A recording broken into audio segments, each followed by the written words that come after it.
Hello everyone, আসসালামু আলাইকুম।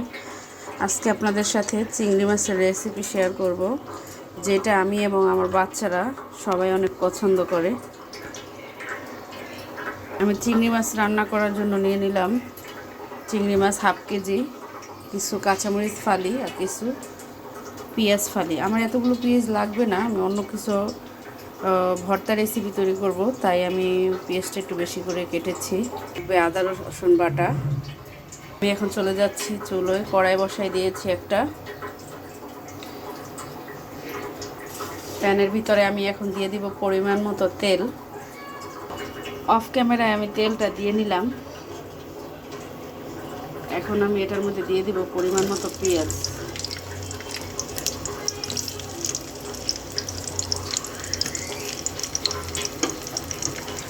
তো চুলাটা আমি হাই ফ্লেমে দিয়ে দিলাম, রেজারে দিয়ে দিয়েছি। এখন আমি পেঁয়াজটা একটু ভাজবো। পেঁয়াজটা এরকম আস্তে আস্তেই থাকবে মাছের সাথে। পেঁয়াজটা একটু ভাজা ভাজা করবো।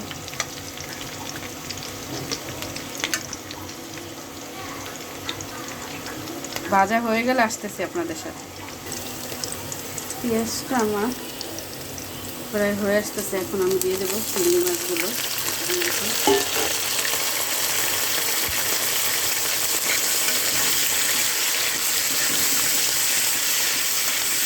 মাছগুলো দিয়ে আমি এটা ভালো করে ভেজে নেব।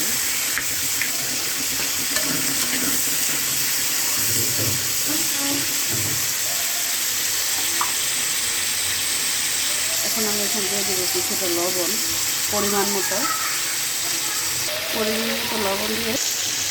মতো লবণ দিয়ে এখন আমি দিয়ে দেবো 1 চামচ রসুন বাটা আর অল্প কিছুটা পরিমাণ আদা বাটা। আমি আদা বাটাটা একটু কম খাই, সব কিছুতেই আদাটা আমার একটু কম পছন্দ।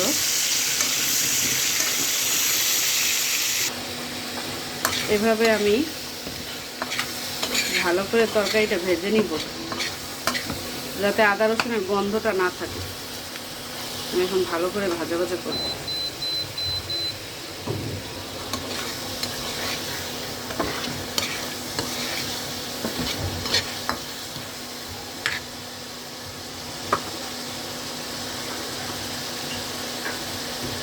আদা রসুনের গন্ধটা যতক্ষণ পর্যন্ত না যায় ততক্ষণ পর্যন্ত আমি মাছটা ভালো করে ভেজে নিব।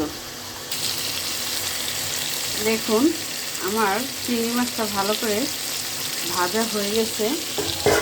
আদা রসুনগুলো একদম চিংড়ি মাছের সাথে লেগে গেছে।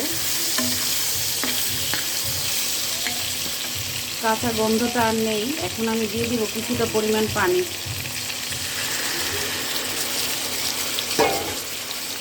এটা দিলাম আমি। এখন এটার সাথে অন্যান্য গুঁড়া মশলাগুলো অ্যাড করব, যাতে আমার মশলাটা পুড়ে না যায়। তাই দিয়ে দিচ্ছি 1 চামচ মরিচের গুঁড়া,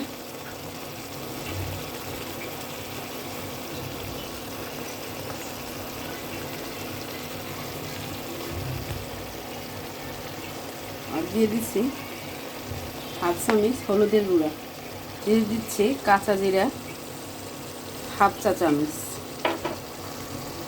এখন আমি এটাকে ভালো করে নাড়াচাড়া দিয়ে ভালো করে কষিয়ে নেব।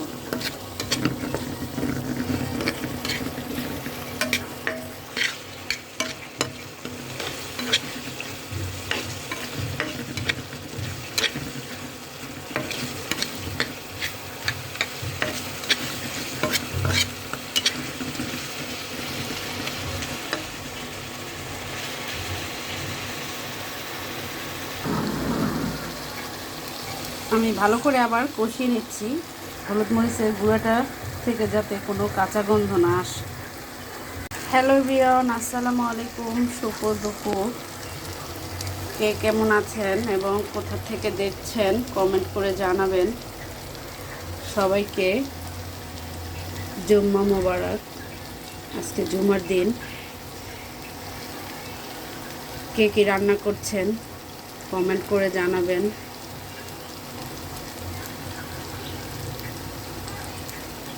আজকে পবিত্র জুমা।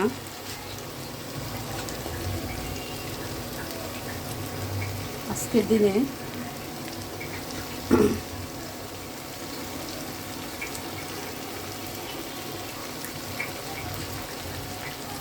কার বাসায় কি রান্না হচ্ছে কমেন্ট করে জানাবেন। আমি চিংড়ি মাছ রান্না করতেছি, সাথে আরেকটা তরকারি আছে, ওটা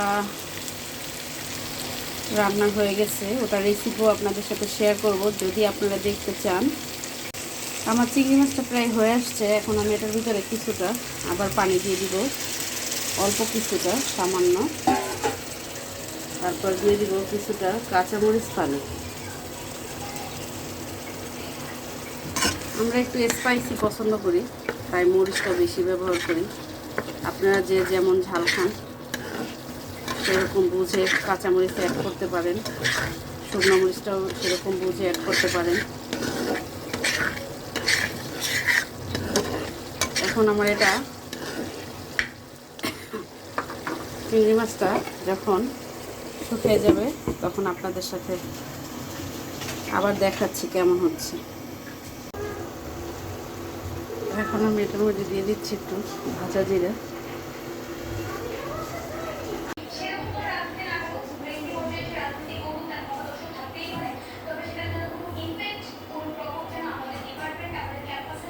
হয়ে গেছে আমার চিংড়ি মাছ রেসিপি।